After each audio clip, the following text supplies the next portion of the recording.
নমস্কার। গল্পের সাথে কিছুক্ষণে আমি প্রিয়াঙ্কা আপনাদের সকলকে স্বাগত জানাচ্ছি। আমরা শুনছি শ্রীমতী সুচিত্রা ভট্টাচার্যের একটি উপন্যাস পালাবার পথ নেই। আজ আমরা এই উপন্যাসের ৭ম পর্ব শুনব। আসুন তাহলে টান টান রহস্যময় উপন্যাসের ৭ম পর্বটা আমরা সকলে মিলে শুনে নিই। বাড়িতে পা রেখে আরও চমকে গেল মিতিন। স্বয়ং বিদিশা এসেছে। ছোট্ট সোফায় একটু গুটিসুটি মেরে বসে আছে। সাজগোজ মোটামুটি পরিপাটি বটে, কিন্তু মুখ একেবারে কাগজের মতো সাদা। মিতিনকে দেখে বিদিশা প্রায় ডুকরে উঠল। স্থানকাল পাত্র ভুলে আহত পক্ষিণীর মতো ডানা ঝাপটেই উড়ে এলো কাছে। মিতিনের হাত আঁকড়ে ধরে বলল, আমায় বাঁচান দিদি, আমার আর রক্ষা নেই। থর থর কাঁপছে মেয়েটা। মিতিন তাকে ধরে আবার বসিয়ে দিল। শান্ত হও, বলো কি হয়েছে? আবার সেই ফোনটা এসেছিল। কবে, কখন? খানিক আগে। না, দুপুর 2:30টার সময়। সেই কখন থেকে আপনার জন্য অপেক্ষা করছি। নাটকের দৃশ্যের দর্শকদের ওপর ঝলক চোখ ভুলিয়ে নিল মিতিন। ড্রয়িং রুমের একদম মধ্যিখানে কোমরে হাত রেখে দাঁড়িয়ে বুমবুম। মুখে তার অসীম বিরক্তি। সম্ভবত বিদিশার কারণে আজ বেচারার বেরোনো হয়নি তাই। বিমলা দরজা খুলে দিয়ে কৌতূহলী মুখে তাকিয়ে। হতচকিত পার্থ টেরিয়ে টেরিয়ে বিদিশাকে দেখছিল। মিতিনের সঙ্গে চোখাচোখি হতেই সুরুৎ ভেতরে ঢুকে গেল। বিমলাকে কফি বানাতে বলে বিদিশাকে নিয়ে শটান স্টাডিতে চলে এলো মিতিন। মেয়েটাকে সোফায় বসিয়ে চালিয়ে দিল স্ট্যান্ড ফ্যান। জিজ্ঞাসা করল, জল খাবে? খেয়েছি। পাশে বসে মেয়েটার পিঠে হাত রাখল মিতিন। এবার ঠান্ডা মাথায় বলো তো, লোকটা কি বলেছে? আরও বেশি টাকা চাইছে, 5 লাখ। মিটার চড়ে গেল যে? কি জানি, বলছে এবার দিলে ছেড়ে দেবে, আর বিরক্ত করবে না। মিতিন উঠে গিয়ে নিজের চেয়ারে বসল। পেন্সিল দিয়ে আঁকিবুকি কাটছে কাগজে। বিদিশার দিকে না তাকিয়ে প্রশ্ন করল, কবে দিতে হবে টাকা? শনিবার। সামনে শনিবার? হ্যাঁ, আপনার শেখানো মতো আমি অনেক কাকুতি মিনতি করেছিলাম, একটা দিনও সময় দিল না। কিভাবে দিতে হবে? সেই আগের বারের মতো গাড়িতে? বলেনি, শুধু বলল গতবারের মতো আর চালাকি করার চেষ্টা করো না, ঠিক সময় জানিয়ে দেব। বিদিশা আবার মিতিনের হাত চেপে ধরল। আমার কি হবে দিদি? 5 লাখের কথা আমি অর্চিষ্মানের সামনে উচ্চারণ করব কি করে? আর ও আমাকে ক্ষমা করবে না। আমার সর্বস্ব গেল। অত ভয় পাচ্ছ কেন? টাকা দেবে না? টাকা না দিলে আমায় ছাড়বে কেন? ক্ষতিটাই বা কি করবে? যদি মেরে ফেলে অর্কর মতো? গাড়িতে এসেছো দেখলাম, ড্রাইভার কোথায়? আমি চালিয়ে এসেছি। ড্রাইভার নিয়ে এলে না কেন? রবি আজ আসেনি, ভীষণ কামাই করে। মিতিনের ভুরু সামান্য কুঁচকে গেল, ভাবছে কি যেন। জিজ্ঞাসা করল, রবি কাল এসেছিল? হ্যাঁ, শ্বশুরমশাই নিয়ে বেরিয়েছিলেন। কখন ফিরেছিল? বিকেলই তো ফিরল। তারপর বাবা কর্নেল লাহিড়ির বাড়িতে দাবা খেলতে চলে গেলেন। ও হ্যাঁ দিদি, আর একটা কথা, যে ফোন করেছিল তার নাম্বার পেয়ে গেছি, মানে টেলিফোন নাম্বার। মিতিন এবার সত্যিই চমকেছে। কি করে? অর্চিষ্মান কালই একটা আনসারিং মেশিন কাম কল রেকর্ডার এনে লাগিয়েছে টেলিফোনে, ওতেই উঠেছে নাম্বারটা। বলতে বলতে ছোট্ট পার্স খুলে একটা চিরকুট বের করলো বিদিশা। এই যে। চিরকুটটা দেখলো মিতিন। অফিস পাড়ার নম্বর। সঙ্গে সঙ্গে ডায়াল ঘোরালো। 1 বার, 2 বার, 3 বার, প্রতিবারই এনগেজড। সম্ভবত কোনো পাবলিক বুথ, পরে যাচাই করে নিতে হবে। কিন্তু অর্চিষ্মান এরকম একটা মেশিন লাগিয়েছে, তাকে জানালো না কেন? মিতিন টুকরো কাগজটা ড্রয়ারে ঢুকিয়ে রাখলো। ওই মেশিনে ভয়েস রেকর্ড করা যায় না? যায়, তবে আমি বাটন টিপতে ভুলে গেছি। মিতিনের চোখের মনি স্থির হয়ে গেল। ভুলেই গেলে? না, মানে লোকটার গলা শুনলেই এমন ভয় করে, আমাকে অর্চিষ্মান খুব বকবে। বিদিশার গলা আবার কাঁপছে। আপনি প্লিজ এবারকার মতো টাকাটা দিয়ে দিতে বলুন অর্চিষ্মানকে। লোকটা কথা দিয়েছে, আর চাইবে না। মিতিন বেশ বিরক্ত বোধ করল। গম্ভীর গলায় বলল, তুমি কি চাও বলো তো? ব্ল্যাকমেলারটাকে ধরতে চাও না টাকা দিয়ে মিটমাট করে নিতে চাও? বিদিশা উত্তর দিতে পারল না, কেমন বিহ্বল চোখে তাকিয়ে আছে। মিতিন আরও গলা ভারী করল। আমি তোমাকে যা বলতে বলেছিলাম বলেছ তোমার বড় অর্কর কথা সব জেনে গেছে, তুমি আর তাকে ভয় পাও না? বিদিশা দুদিকে মাথা নাড়ল। কেন বলনি? বিদিশা অস্ফুটে বলল, মনে ছিল না। স্ট্রেঞ্জ। মিতিনের চোখ বড় বড়। সত্যি করে বলো তো, লোকটা তোমায় প্রাণের ভয় দেখাচ্ছে না অন্য কিছু বলছে? চকিতে একবার মিতিনের দিকে তাকিয়েই মাথা নামিয়ে নিল বিদিশা। আর কি বলবে? তুমি কিন্তু সত্যি কথা বলছো না বিদিশা। মিতিন ঢিলটা ছুঁড়ে দিল। তুমি ব্ল্যাকমেলারটাকে আড়াল করতে চাইছো। আমি? ইয়েস, তুমি। আমি যেটা শিখিয়ে দিলাম সেটা বলতে স্রেফ ভুলে গেলে?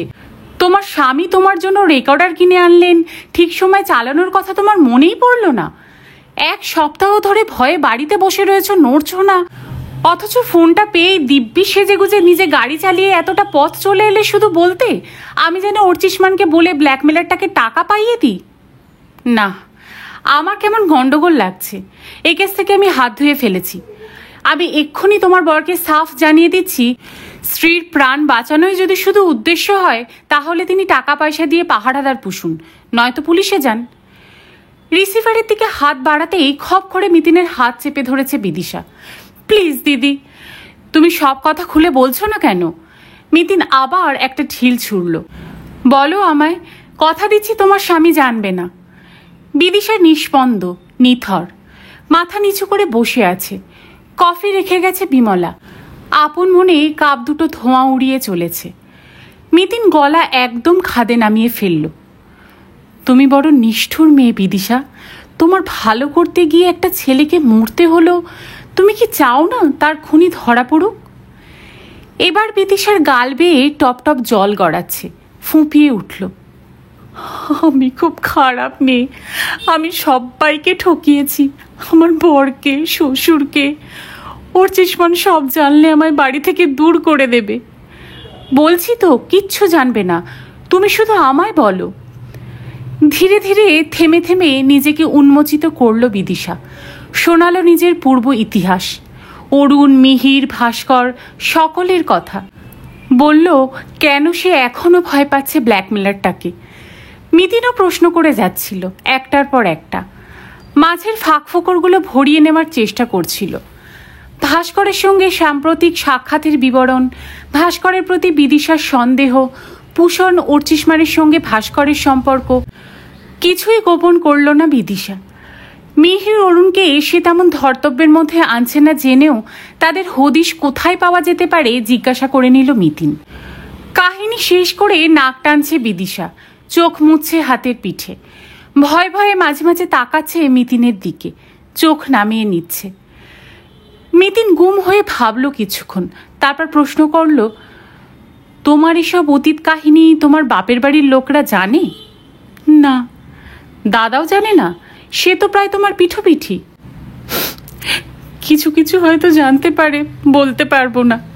দাদার সঙ্গে আমার সেরকম ইন্টিমেসি ছিল না। তুমি বলেছিলে তোমার দাদার ঘরেই ট্রাঙ্কে ছিল বাক্সটা, সে কি তোমার লাভ লেটারগুলো দেখেছিল? না, বাক্সটা মা অনেকদিন আগেই আলমারিতে তুলে রেখেছিল। তাছাড়া চিঠিগুলো যেখানে ছিল সেখান থেকে আমি ছাড়া আর কেউ বার করতে পারবে না। তুমি শিওর কেউ দেখেনি? মনে হয় না। দাদা দেখলে দাদার কথায় ঠিক প্রকাশ পেয়ে যেত। আমার দাদা একটু বেশিই কথা বলে। মিথিন মাথা দোলালো। তুমি বাড়ি চলে যাও, পৌঁছে এই মিস্টার রুদ্রকে ব্ল্যাকমেলারের কথাটা জানিয়ে দিও। বলবো? ফোন যখন এসেছে বলতে তো হবেই। আমাকে প্রথমে এসে যা বলেছিলে তাই বলো। আপনার কাছে এসেছিলাম বলবো কি? যেচে বলো না, পারলে প্রশ্নটা এড়িয়ে যেও। ঠিক আছে। বিদিশাকে বিদায় জানিয়ে ড্রয়িং রুমের সোফায় এলো মিতিন। বুমবুমের কার্টুনের খুব নেশা, বাপ ছেলে কার্টুন দেখছে টিভিতে। পার্থ অপাঙ্গে দেখল মিতিনকে। ঠোঁটের কোণে তার ইয়া বড় এক প্রশ্নচিহ্ন ঝুলছে, কিন্তু মুখে কিছু বলছে না। মিতিন ভুরু নাচালো। কি আজ যে বড় আড্ডায় গেলে না? পার্থ আড়মোড়া ভাঙল। গা ম্যাজম্যাজ করছে। কি মিথ্যেবাদী গো তুমি, সুন্দরী মেয়েটাকে দেখে সেটে গেলে এটাও বলতে লজ্জা হচ্ছে। পার্থ এতক্ষণে বিদিশা প্রসঙ্গ তোলার ভরসা পেল, হাসছে। যা বলেছ, অমন রূপসীকে দেখে আর নড়া যায়? এ যে একেবারে রসরাই গোলাপ। তুমি রসরাই গোলাপ দেখেছ? গল্প শুনেছি, তার নাকি যেমন গন্ধ তেমন রূপ। গন্ধ আছে বটে। মিতিন মাথা দোলালো। সংক্ষেপে বিদিশা উপাখ্যান শোনালো পার্থকে।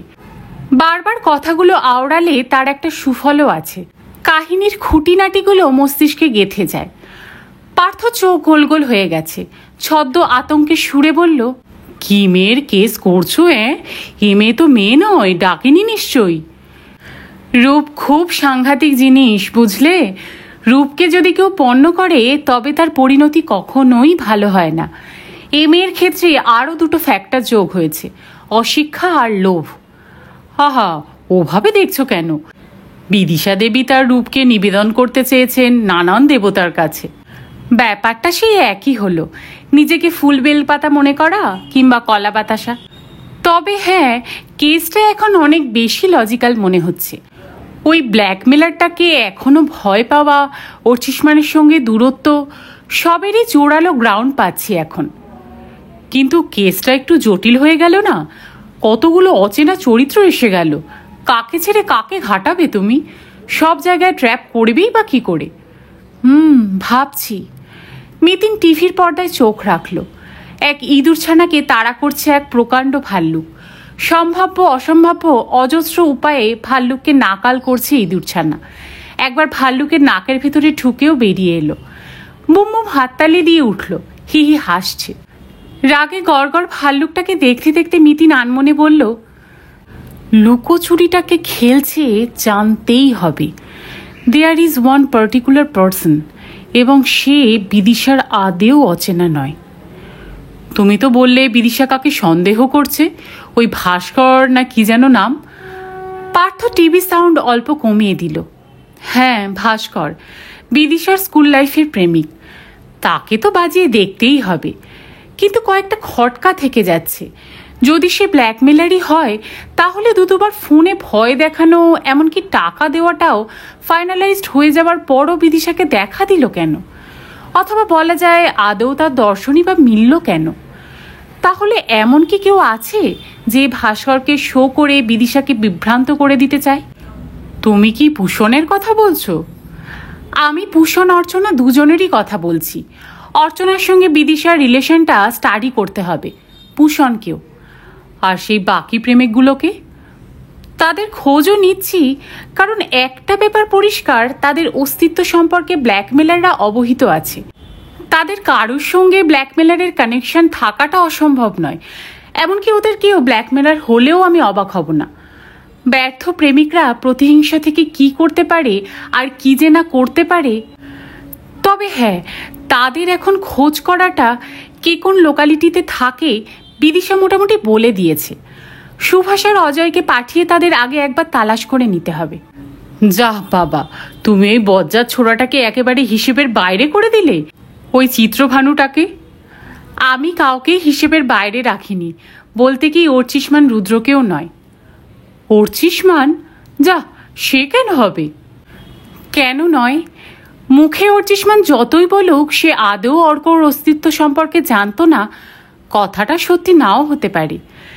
বিদিশার বক্তব্য অনুযায়ী অর্চিষ্মান অর্ককে দীঘায় দেখে থাকলেও থাকতে পারে, কারণ তারপরেই অর্চিষ্মানের আচরণে সামান্যতম হলেও পরিবর্তন ঘটেছিল, অন্তত দীঘায়। মনে রেখো, দীঘা থেকে ফেরার পরই প্রথম ফোনটা আসে। তাছাড়া বিদিশা, তার দাদা, তার বাবা মা প্রত্যেকের কথা থেকেই একটা ব্যাপার স্পষ্ট, অর্চিষ্মান একজন অত্যন্ত রাগী এবং অহংবোধ সম্পন্ন মানুষ। অর্ককে দেখেই হয়তো সন্দেহের জ্বালায় ওই ইঁদুর বেড়ারের খেলাটা শুরু করেছিল অর্চিষ্মান। বউকে হয়তো সে যন্ত্রণাই দিতে চায়। কিন্তু টাকা, সে নিজের টাকা নিজেই নিচ্ছে, নিয়েছে। মিতিন ঠোঁট টিপে হাসল। শোনো, অর্চিষ্মান রুদ্র খুব সহজ চিড়িয়া নয়। এই টাকা দেওয়া নেওয়াতে যেমন একজন কাল্পনিক ব্ল্যাকমেলারের অস্তিত্ব প্রমাণ হবে, তেমনি প্রবল মানসিক চাপে বিদিশারও কিছু একটা ঘটে যাওয়া অস্বাভাবিক নয়। কিংবা একটা কিছু ঘটে গেলে এই যেমন অর্কর ঘটেছে। ওই ব্ল্যাকমেলিং ব্যাপারটাকে অ্যালিবাই হিসেবে খাড়া করতে পারবে Archishman. And for that reason সে অনায়াসে সন্দেহের তালিকার বাইরে বেরিয়ে যাবে। সঙ্গে সঙ্গে কিছু অর্থ প্রাপ্তিও ঘটবে অর্চিষ্মানের।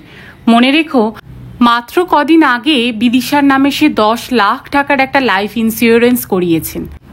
মাত্র 10 লাখ টাকার জন্য এত পয়সাওয়ালা লোক একটা বউকে হাফিস করে দেবে? খুবই সম্ভব। দুটো জোরালো গ্রাউন্ড আছে। টাকা পয়সার ব্যাপারে অর্চিষ্মান অতি ছেঁচড়া সবিতাবাবু আমায় বলেছেন। দোকানে চুরির কেসটায় সে ইন্স্যুরেন্স কোম্পানি থেকে 20,000 টাকা ক্লেম আদায় করেছে। অথচ সবিতাবাবু ডেট শিওর সেদিন ক্যাশ বাক্সে 1000-এর বেশি টাকা ছিল না। কয়েকটা ফলস ফার্নিচারের বিল এন্ট্রিও করিয়েছে। মাত্র 20,000-এর জন্য যে এই কাজ করতে পারে, সে 10 লাখের জন্য কোথায় নামবে? সেকেন্ডলি, যদি অর্ককে সে দীঘায় দেখে থাকে, তার মতো ইগোস্টিক লোকের পক্ষে সেটা নির্বিবাদে হজম করা কঠিন। কি ঠিক বলছি? তা বলে মেরেই ফেলবে? পার্থ মাথা নাড়ল। আমার তো মনে হয়েছে অর্চিষ্মান বিদিশাকে ভালোই বাসে। তো কি, ভালোবাসা একটা জটিল সমীকরণ মশাই। ওথেলো কি ডেজডিমোনাকে ভালোবাসতো না? বুম বুম কার্টুনের ফাঁকে ফাঁকে বাবা মার কথা শুনছিল। পুট করে বলে উঠল, মোনালিসা আমায় ভালোবাসে না মা। কথাটা বুঝতে কয়েক সেকেন্ড সময় লাগলো মিতিনের। হাসি চেপে বলল, কে মোনালিসা? আমার বন্ধু, আমার ক্লাসে পড়ে। মোনালিসা শুভমকে ভালোবাসে। কি করে বুঝলি? মোনালিসা শুভমকে রোজ লজেন্স দেয়, আমায় দেয় না। তো আমি দুজনকে স্লিপ থেকে ফেলে দেব। মিতিন এবার সত্যি সত্যি গোমরা হয়ে গেল। নিরস্বরে পার্থকে বলল, দেখেছ তো ভালোবাসার মহিমা। সকালবেলা ডাইনিং টেবিলে বসে ছেলেকে খাওয়ানোর চেষ্টা চালাচ্ছিল মিতিন। চেষ্টা তো নয়, রীতিমতো যুদ্ধ। সহস্তে দুধে কর্নফ্লেক্স মিশিয়ে ছেলের মুখে ঠেসে চামচ ধরবে মিতিন। বুম বুম প্রাণপণে থুথু করবে। অমনি মিতিন ঠাস ঠাস চড় কষাবে বুমবুমকে। এটা মোটামুটি এক প্রাত্যহিক লড়াই। আজ অন্য পন্থা নিয়েছে বুমবুম। মুখ টিপে আছে, কিছুতেই হাঁ করছে না। মিতিন গনগনে চোখে তাকালো। খুব খারাপ হয়ে যাবে কিন্তু, তুমি ভীষণ খারাপ ছেলে হয়ে যাচ্ছ। পার্থ এখনো বাজারে যায়নি। আজকে সব কটা কাগজ খুলে কালকে শব্দ জব্দের উত্তর মেলাচ্ছে। মা ছেলের লড়াই তার গা শোয়া, এতে সে অংশগ্রহণ করে না। কি মনে হতে প্রশ্ন ছুড়ল, কাল অত রাতে কে ফোন করেছিল গো? মিতিন ছেলের নাক চেপে ধরে মুখে চামচ ঢুকিয়ে দিল। রুদ্রমশাই, আবার কে? কি বলছিল 2 লাখটা 5 লাখ হয়ে গেল কেন? ওই রকমই, খুব গজগজ করছিল। জিজ্ঞেস করছিল টাকাটা রেডি রাখতে হবে কিনা। তুমি কি বললে? ব্ল্যাকমেলারটার মতোই বললাম, তাড়াহুড়োর কিছু নেই, ঠিক সময় জানিয়ে দেব। তোমারও কিন্তু এই মৌকায় ফি বাড়িয়ে নেওয়া উচিত। 2 লাখে যদি 50,000 হয়, 5 লাখে 1.25 লাখ, নিদেন পক্ষে 1। অ্যাডভান্সটাও নিয়ে রাখো, ও যদি কালপ্রিট হয় আর কিচ্ছু জুটবে না। মিতিন ছেলেকে আলগা ঠোনা মেরে আর এক ঢোক সদুগ্ধ ভুট্টা কুচি খাওয়াতে যাচ্ছিল। ফোন বেজে উঠেছে। পার্থ ধরল। মুহূর্ত পরে রিসিভারে হাত চেপে বলল, নাও, শয়তানের নাম করলেই শয়তানের গলা, তোমার রুদ্রমশাই। আঁচলে হাত মুছে মিতিন এসে রিসিভার তুলল। বলুন। আবার একটা ঝঞ্ঝাট পেকেছে ম্যাডাম। অর্চিষ্মানের স্বর বেশ উত্তেজিত। কি হলো? রবি মিসিং। মিতিন খুব একটা চমকালো না, ঠান্ডা গলায় বলল, কখন থেকে? কাল তো বেটা কাজে আসেনি, আজ সকালে ওর বউ এসে হাজির। বলছে গতকাল নাকি কাজে যাচ্ছে বলে বেরিয়েও ছিল, এখানেও আসেনি, রাতেও বাড়ি ফেরেনি। কি করি বলুন তো? কি আর করবেন, বউটাকে নিয়ে গিয়ে থানায় একটা ডায়েরি করুন। আপনি তো রবিকে নিয়ে খুব একটা বেরোন না, তাই না? খুব কম, কখনো সখনো কাজ থাকলে দোকানে ডাকি। ও তো এখন আছে শুধু বাবা আর বিদিশার জন্য। পরশুদিন তো কাজে এসেছিল, আপনার সঙ্গে তখন দেখা হয়েছে? ওই সকালে বেরোনোর সময় একবার। তখন কিছু বলেছিলেন নাকি গয়নার বাক্সর কথা? অর্চিষ্মান নীরব। একটিক্ষণ থেমে আছে অর্চিষ্মান, তারপর গলা শোনা গেল, হ্যাঁ মানে জেরার মতো করে বলেছিলাম আর কি। বকাবকি করেছিলেন? পুলিশের ভয় দেখিয়েছিলেন? অর্চিষ্মান নীরব। মিতিন বিরক্ত স্বরে বলল, আপনাকে আগ বাড়িয়ে কিছু বলতে বারণ করেছিলাম না মিস্টার রুদ্র? এই কি বলছেন? আমার চাকর, আমার ড্রাইভার, তাদের আমি প্রশ্ন করতে পারবো না? আপনার কাজে সুবিধা করে দেওয়ার জন্যেই তো। ব্যাপারটা আমার ওপরই ছেড়ে রাখা উচিত ছিল। যাকগে, যা হওয়ার হয়ে গেছে, আমি দেখছি কি করা যায়। আপনি এখন বাড়িতে আছেন? আধ ঘন্টাখানেক আছি। আজ রোববার, দোকানে যেতেই হবে, নিলামের দিন। আমার থাকাটা কি জরুরি? একটু ভাবল মিতিন। না, আপনি ডায়েরি করে চলে যান। বাবা খুব উতলা হয়ে পড়েছে, মুস্তাফিজ সাহেবকে কি একবার জানিয়ে রাখবো? এক্ষুনি প্রয়োজন নেই। আর একটা কথা, আমার একটু তাড়া আছে। বাবা যদি রবির বউটাকে নিয়ে থানায় যান। যেতে পারেন, তবে বউটা এখন যেন চলে না যায়, আপনাদের ওখানেই থাকে। ঠিক আছে। রবি মিসিং হলেও কি আপনার খুব অসুবিধা হয়ে যাবে ম্যাডাম? দেখা যাক, বাই। টেলিফোন রেখে একটুক্ষণ থম হয়ে দাঁড়িয়ে রইল মিতিন। তারপর ফোন তুলে পটাপট ডায়াল ঘোরালো। অনিশ্চয় তালুকদার আছেন? কে বলছেন? প্রজ্ঞা পারমিতা মুখোপাধ্যায়। ক্ষণ পরেই দূরভাষে অনিশ্চয়ের কণ্ঠ। মর্নিং ম্যাডাম, সকাল সকাল কি সংবাদ? আপনার একটু হেল্প চাই দাদা। সে তো বুঝেই গেছি, প্রয়োজন ছাড়া কি আমাকে স্মরণ করা হয়? কি কেস? একজন বাড়ির ড্রাইভার গায়েব হয়েছে। আপনি কি আজকাল এইসব কেস করছেন? পেটের ঠান্ডা দাদা, কি করব বলুন। গাড়ি নিয়ে ভেগেছে না গাড়ি ছাড়া? গাড়ি ছাড়া। গাড়ির পার্ট স্টার্ট সব যথাস্থানে আছে? ব্যাটারি, তেল? ওসব কিছু নয় দাদা, এটা একটা জটিল কেসের অংশ। মূল কেসটা আপনাকে পরে ডিটেলে বলবো। মিতিন গলাটা আদুরে আদুরে করল। আপাতত দাদা একটা কাজ আমায় করে দিতেই হবে। আমার লোক ড্রাইভার যে বাড়িতে চাকরি করত, সে বাড়ির লোকজনকে একটু ইন্টারোগেট করতে যাবে। লোকাল থানাকে বলুন কাইন্ডলি একজন কাউকে সঙ্গে দিতে। কোন থানা? সল্টলেক। ঝামেলা করলেন, সে তো আবার ওয়েস্ট বেঙ্গল পুলিশ। ঠিক আছে, দেখছি। আপনার সেই ওই কেসটার কি হলো, গয়না চুরি? ওটা শুক্রবারেই মিটে গেছে। শুক্রবার গেছিলাম মধ্যমগ্রামে, অপরাধীকে পুলিশের হাতে তুলে দিয়ে এসেছি। বাড়ির গিন্নির বখা ভাইপোটাই গয়না সরিয়েছিল, গিন্নি গার্ড দিচ্ছিল ভাইপোকে। আপনি তো দেখছি কেলেঙ্কারি করে ফেলেছেন।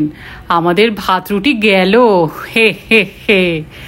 কি যে বলেন দাদা, আপনারা শত কাজে বিজি থাকেন, আমরা একটু আপনাদের কাজ হালকা করি এই মাত্র।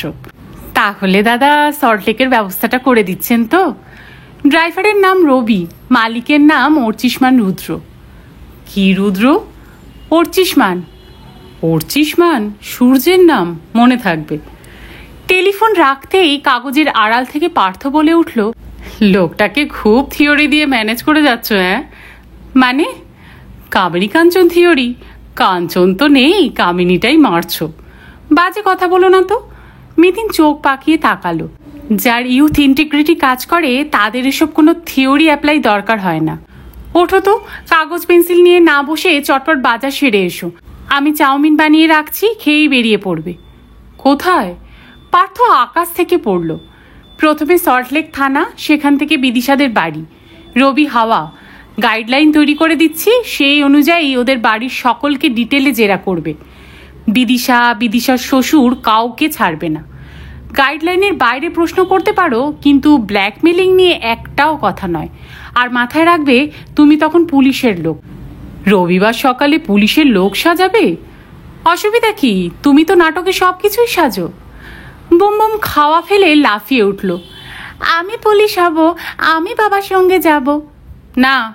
মিতিন আলগা ধমক দিল ছেলেকে। তুমি এখন সবটুকু খেয়ে পড়তে বসবে। তোমাকে আমি সামনের রবিবার দিদার বাড়ি নিয়ে যাব। আর মনে আছে তো, কাল স্কুলে গিয়ে আগে মোনালিসা আর শুভমের সঙ্গে ভাব করে নেবে, নইলে কিন্তু আমি কোথাও বেড়াতে নিয়ে যাব না। বুমবুমের মুখ বেজার হয়ে গেল। পার্থ অবশ্য বাধ্য ছেলের মতো উঠে পড়েছে, পাঞ্জাবি চড়িয়ে থলি হাতে বেরিয়ে গেল। মিতিন রান্নাঘরে এলো।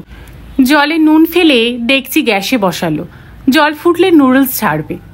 ছুরি দিয়ে বিন আর গাজর কুচি কুচি করছে। রবিকে কি অর্চিষ্মানই সরালো?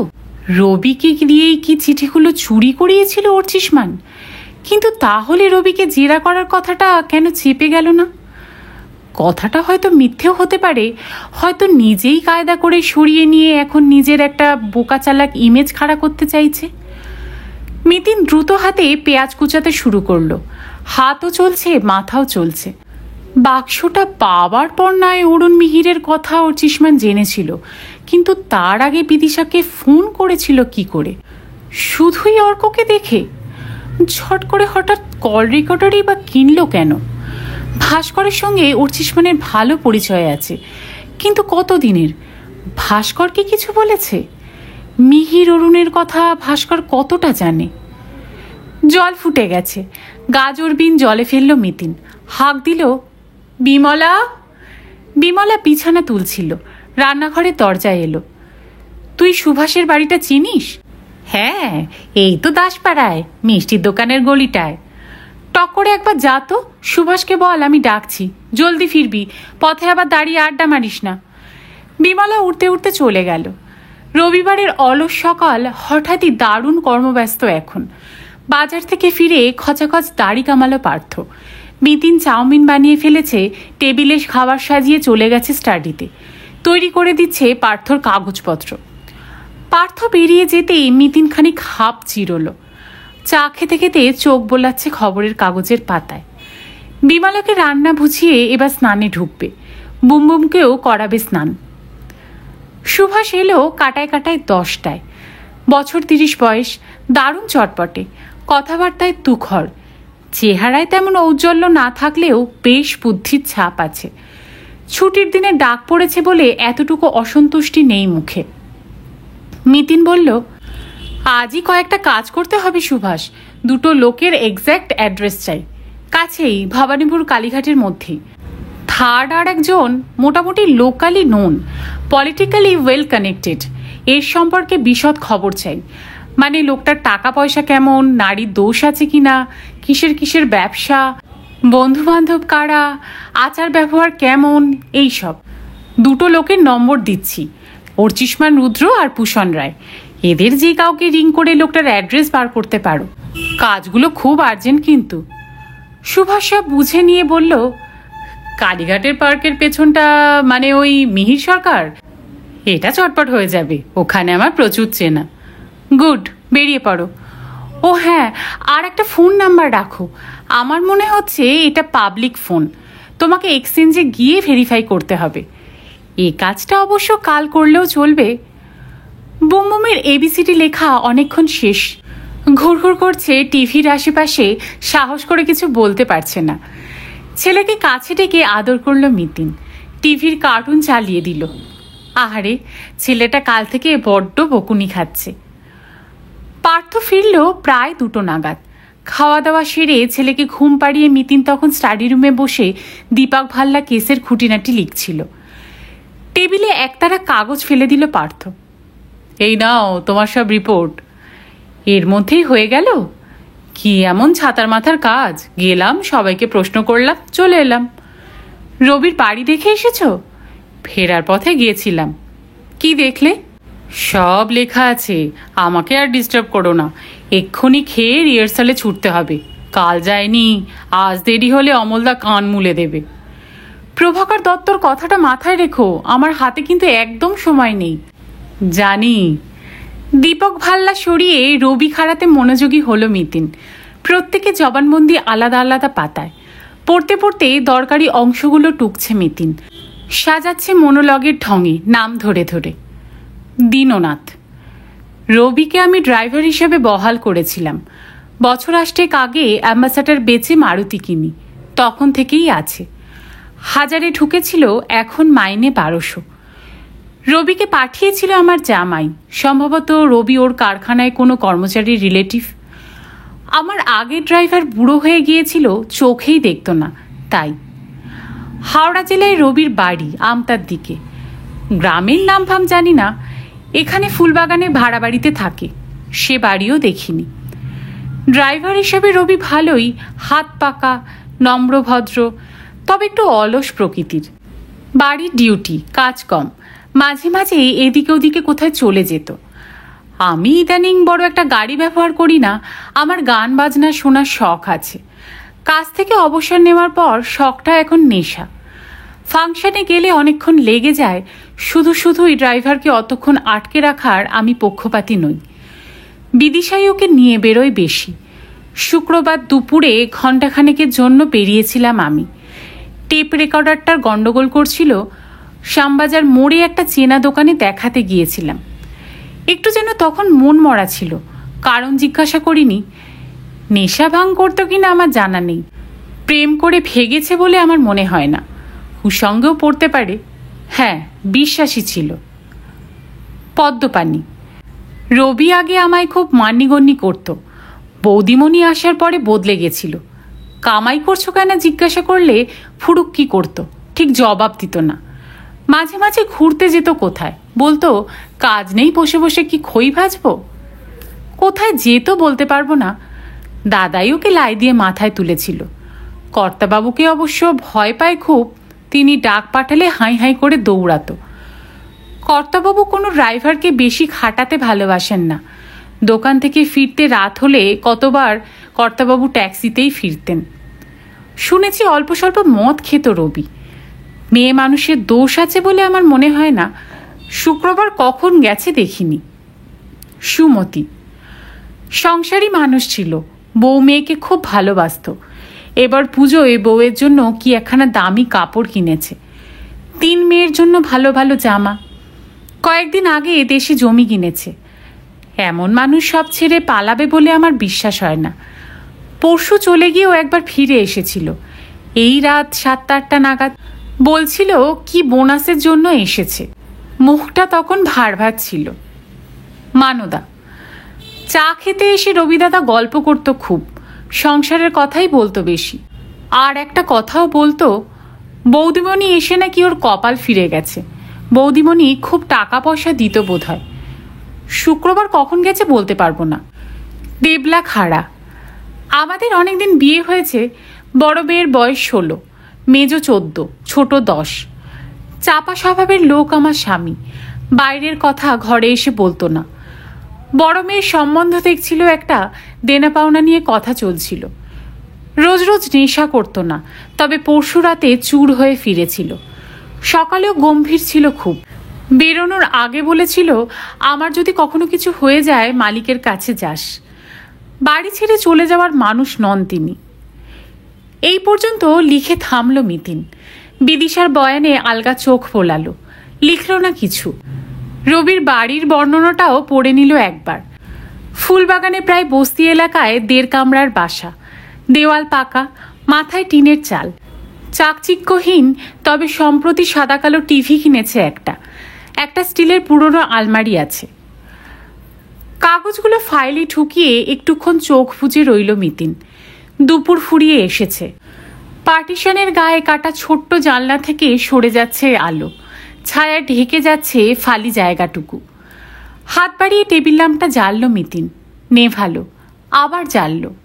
ভাবছে, একটা সূক্ষ্ম আলোর রেখা যেন দেখা যায় না। মিতিন আবার ফাইল খুলেছে, আবার ডুবল জবানবন্দিতে। সোমবারই ভাস্করের সম্পর্কে বেশ কিছু তথ্য পেয়ে গেল মিতিন। পাস্ট লাইফ মোটেই সুবিধার নয়। ছিচকে চুরির বদনাম ছিল এক সময়। সম্ভবত পুলিশ রেকর্ডে নাম আছে। মোটামুটি ভদ্র বাড়িরই ছেলে।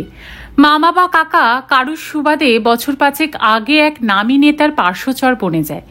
তারই ল্যাংবোট হয়ে দিল্লি প্রস্থান। বেশ কিছুকাল রাজধানীতে কাটিয়ে 1.5-2 বছর হলো আবার ফিরেছে কলকাতায়। রাজনৈতিক দাদাদের আশীর্বাদে ভাস্কর এখন রীতিমতো ক্ষমতাবান মানুষ। সকলেই জানে ব্যবসা করে, কিন্তু কি ব্যবসা কেউ জানে না। মদ্যপান, নারী সঙ্গ কোনো গুণেরই তার ঘাটতি নেই। তবে সে লোক খারাপ নয়, বেশ দিলদরিয়া টাইপ। বেশ কয়েকটা বড় বড় গানের জলসা বসিয়েছে পাড়ায়। রক্তদান শিবির করেছে। পুজোয় বিজ্ঞাপনেও দিয়েছে প্রচুর টাকা। পাড়ার ছেলে ছোকরারা তাকে ভালোই বাসে। বাজারে গুজব, ভাস্কর এবার কাউন্সিলরের ইলেকশনে দাঁড়াচ্ছে। মিহিরের ঠিকানাও জোগাড় করে এনেছে সুভাষ। কালীঘাট পার্কের পেছনের রাস্তাতেই থাকে মিহির, ভাড়া বাড়িতে। মা, বাবা, দাদা, বৌদি সকলের সঙ্গে। সে এখন নামজাদা কোম্পানির সেলসম্যান।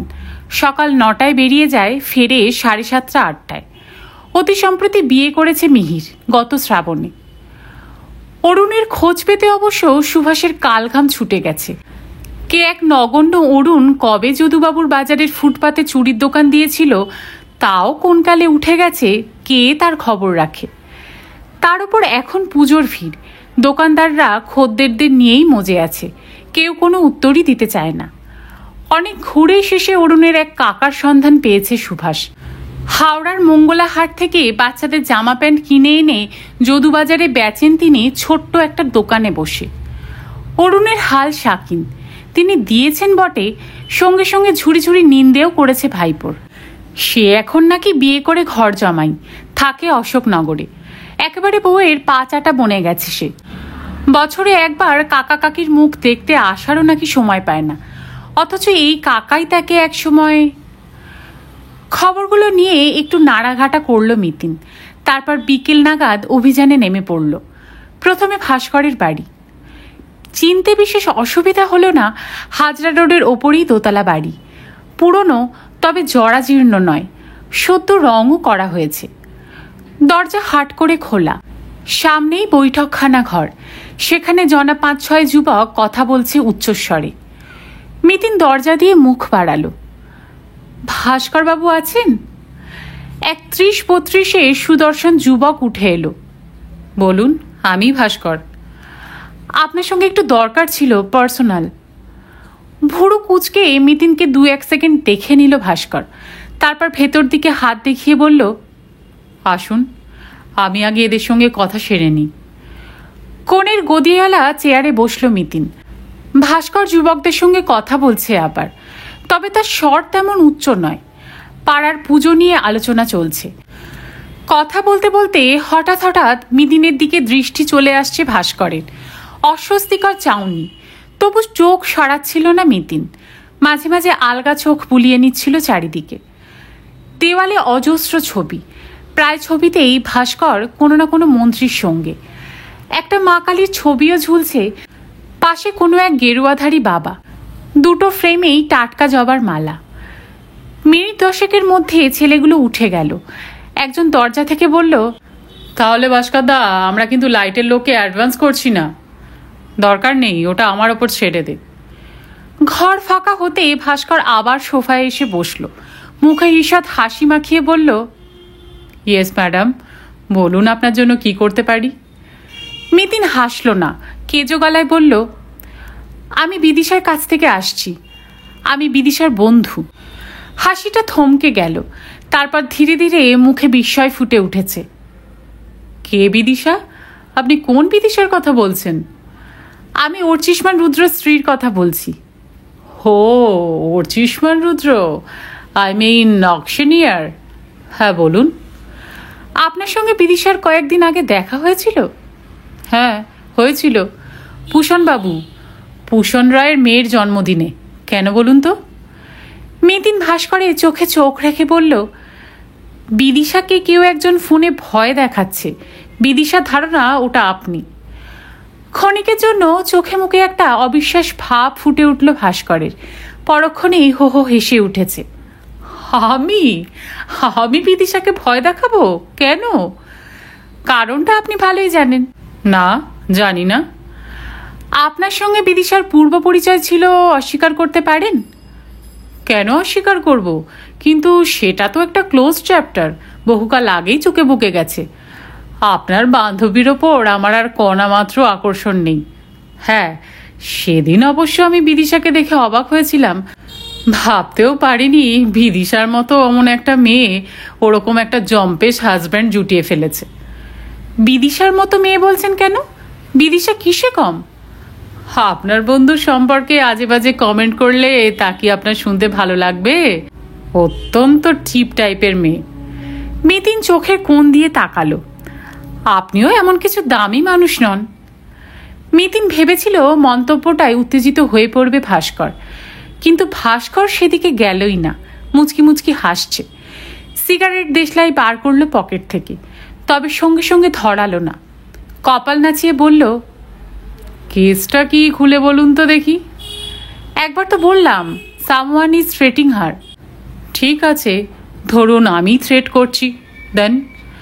তাহলে বিদিশা পুলিশে খবর দিতে বাধ্য হবে। দিক, তা না করে আপনাকে পাঠিয়েছে কেন এখানে?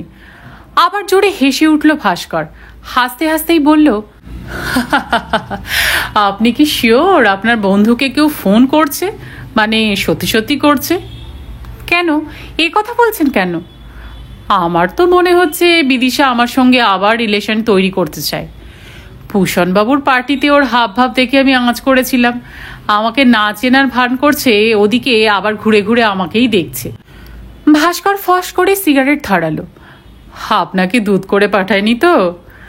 লোকটার তো নিজের সম্পর্কে ভারী অহংকার। ঘুরপথে ক্ষমতা এসে গেলে এরকমই হয়, মানুষকে তখন আর মানুষ জ্ঞান করতে ইচ্ছে করে না।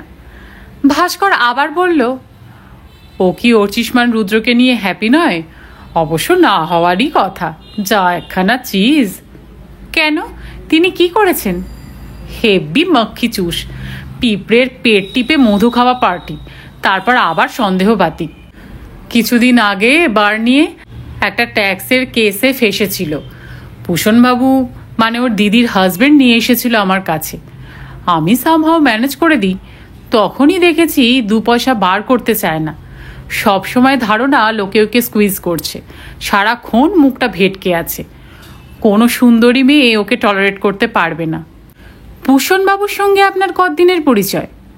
কত আর, মাস 5-6। ব্যবসার সূত্রে?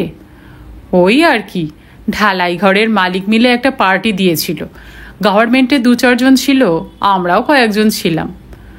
ভূষণবাবু লোক কেমন? অর্চিষ্মান রুদ্রের চেয়ে ঢের ভালো, অনেক খোলামেলা। হেডে ব্রেন একটু কম আছে।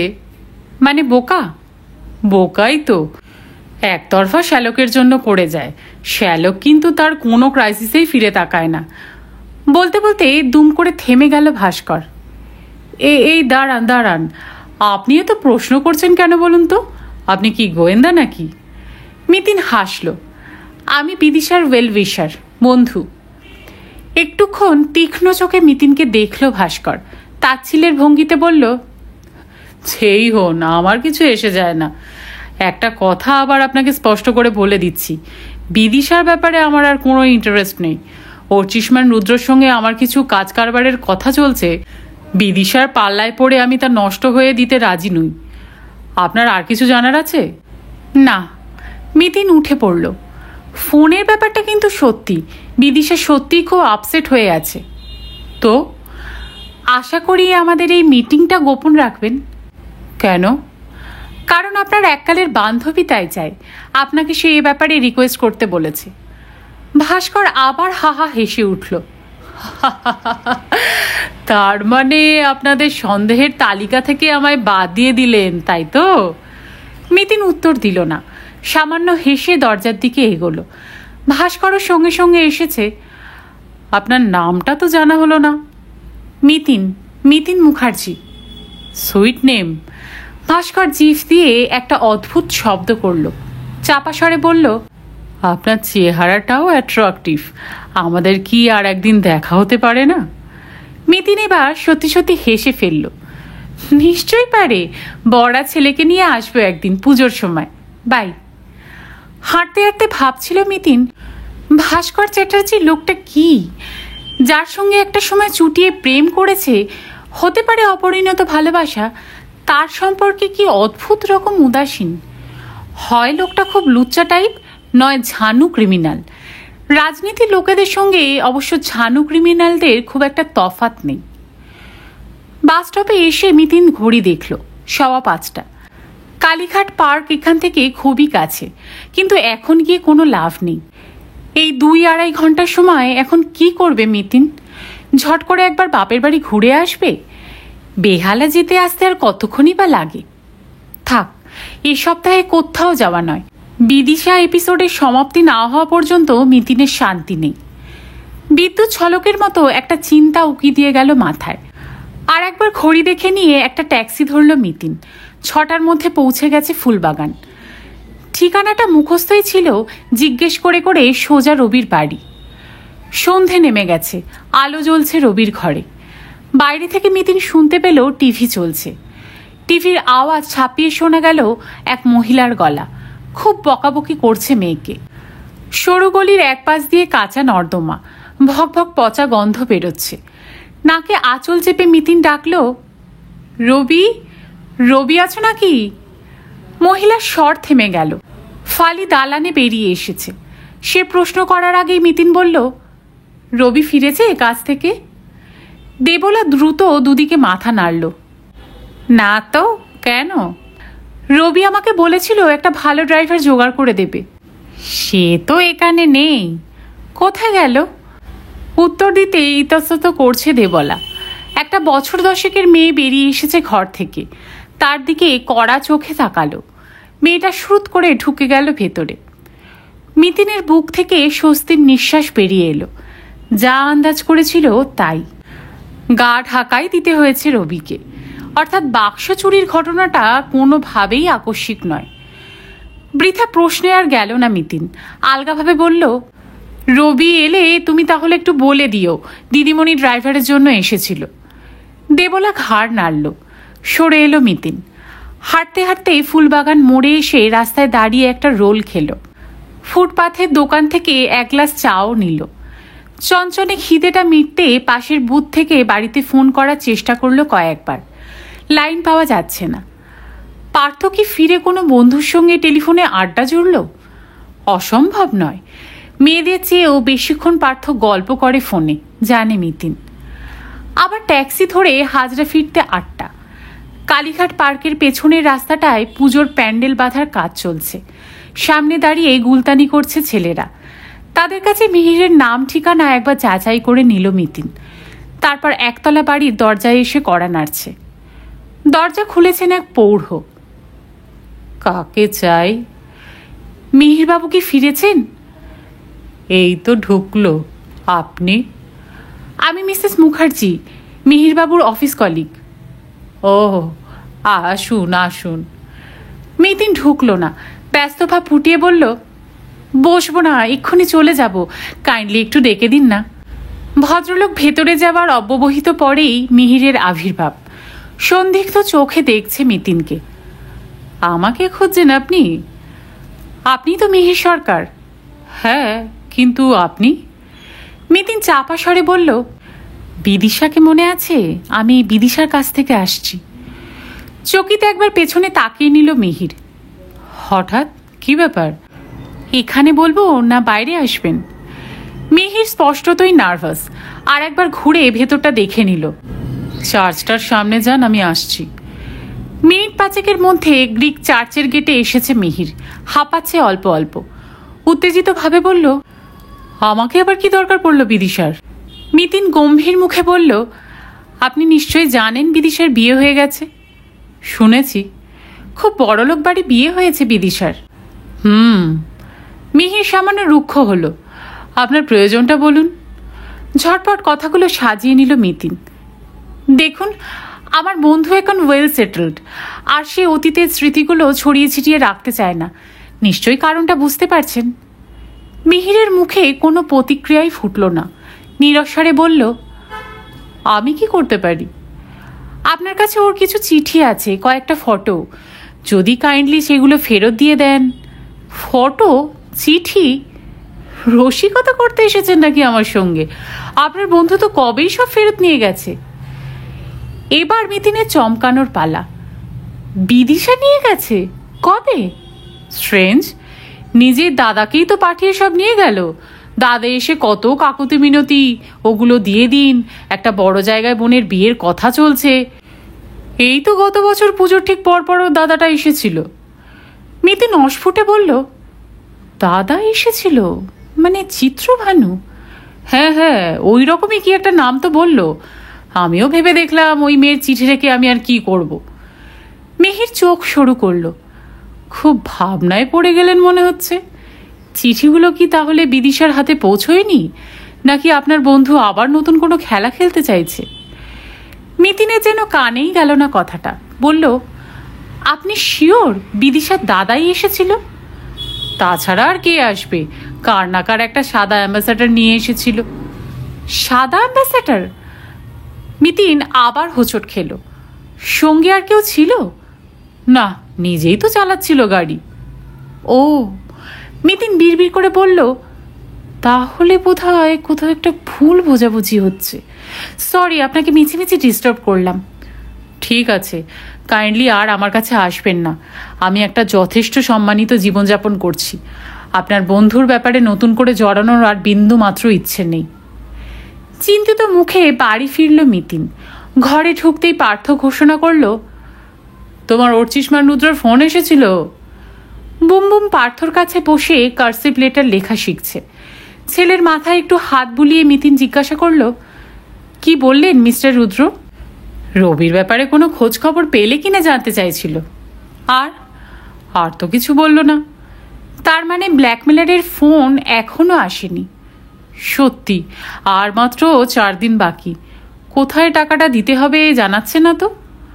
জানাবে, ঠিক জানিয়ে দেবে। মিতিন খাটে গিয়ে বসল। একটা কাজ আছে, কাল দুপুরে তোমায় আমায় একবার বেরোতে হবে। কি কাজ? বলছি, আগে এক গ্লাস জল তো খেয়ে নিতে দাও।